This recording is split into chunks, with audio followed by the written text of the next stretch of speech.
Good evening. British Telecom has announced it's to create 1,000 new jobs at a marketing centre in Warrington. With competition hotting up in the telecommunications industry, it's seen as an attempt to win the confidence of the customers and to prevent them transferring to rival cable operators.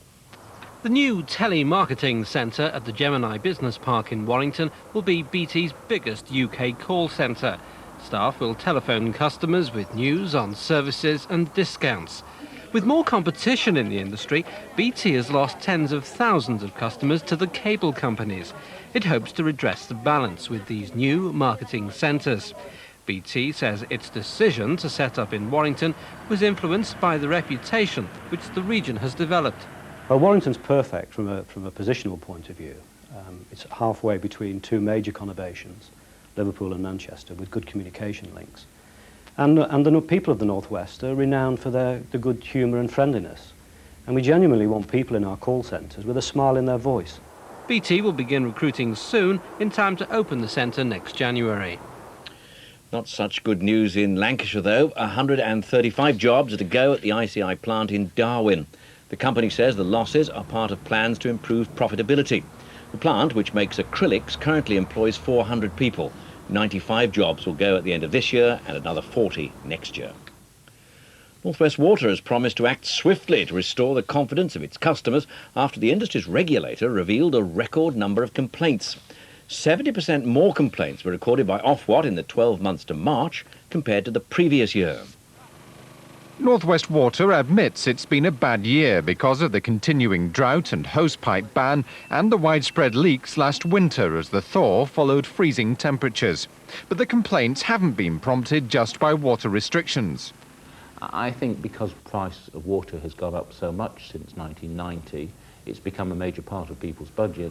I think people are looking more carefully at the supply and the standards of service. In fact, we still get fewer complaints than most of the other water companies in the country. But clearly, whatever our customers' reasons are for complaining to us, we've got to try and improve upon that performance, and that's why we are doing things to improve the service situation. And that has been resulted in a number of areas where service performance this year will be up on previous years. Ofwat became involved in 1,300 complaints last year, but that's a small fraction of the 40,000 made directly to North West Water. That figure, too, is up on the previous year. Lancashire's Neil Fairbrother hit 144 in today's county championship match against Somerset at Old Trafford. Lancashire ended the day on 373 for 5. Meanwhile, a bit of a warning. Their Benson and Hedges Cup final opponents, Northamptonshire, dismissed Derbyshire for 98. In reply, the home side were 210 all out.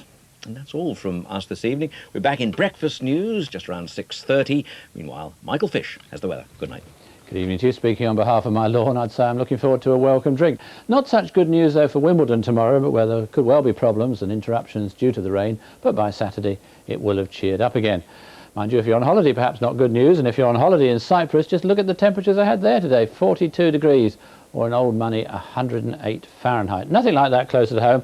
That area of low pressure brewing up already brought a lot of cloud across the country. Rain into Ireland, into western parts of Scotland, one or two spits and spots elsewhere as well. And that rain, that cloud and rain, will work its way on eastwards during the rest of the night. The southeastern corner of the country, though, probably staying dry, although turning pretty misty. And a fairly warm night, 11 to 13 degrees.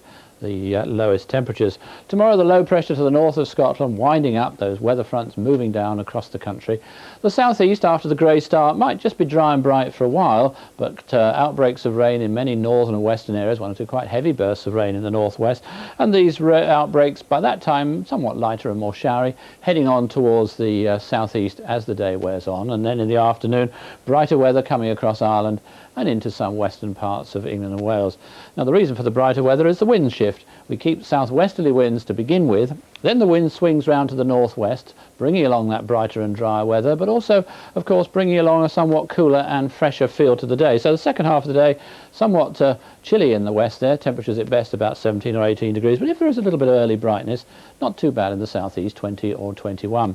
We keep the rather changeable weather into the weekend, just the odd shower to begin with on Saturday, rather more in the way of rain in that northeastern corner of Scotland. That will move away, and then it's going to be dry reasonably sunny in most places, but cloud will thicken from the west in the second half of the day, and then on Sunday we'll find outbreaks of rain moving across to central and eastern parts, allowing in the process somewhat brighter weather to come in from the west, but that brighter weather will bring with it some breezes and some showers. Hello, I'm William, and I'm special. My mum says so. I know I look all right, but doctors keep talking about me. My foot's a bit wonky, but I can still get about. Then my mum said a new operation could put it right. No one my age has ever had one. The frame's a bit awkward sometimes, but my dad said I had to keep it on and be nice to the nurse. If I'm really good, I'll find out if it's worked on my birthday. QED joins William's special birthday party in half an hour. Another camcorder exclusive on BBC Two now, the video diary of drug-busting Detective Constable Tim Roberts. Bigotry is what an Italian says when he sees a Canadian redwood. Oh, what a bigotry, yes. The housemaid said to me, would you like me to turn down your bed? I said, you might as well, every other woman in the place has. I said to the head waiter, like the crab, toasted. And he raised a glass of wine to my wife and said, your health, madame. Bob, on the spot, finding the funny side to a funny old world. Saturday, 9:15 on BBC One. The battle of the sexes continues now on BBC One in the bedroom.